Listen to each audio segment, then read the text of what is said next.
Čekaj, samo mi reci, da li je tebi normalno da devojka šalje bivšem dečku poruku, a da on ima devojku? Kako to može da bude normalno sa mene? Pa to je prvo, to je bestidnica. Ja mislim to bestidnica. Imaš što mi kažeš? To je jedna obična bestidnica koja nije ništa sveto. Ona je zauzetom čoveku šalje poruku. Kako to može da bude? Užas. Meni to katastrofa. Šta pitaš? Kako ti katastrofa? To ti tvoja drugarica uradila najbolje.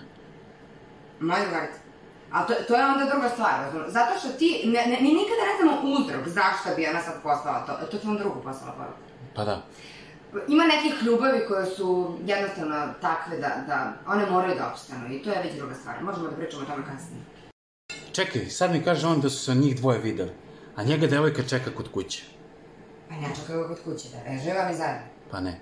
Pa kako ga čeka kod kuće devojka? Devojka je svoje kuće, ne čeka na njega uopšte. Za još ovakvih videa zapratite kanal, lajkujte, šerujte, klikajte, tagujte, objašnjavajte, sve radite i družimo se i dalje.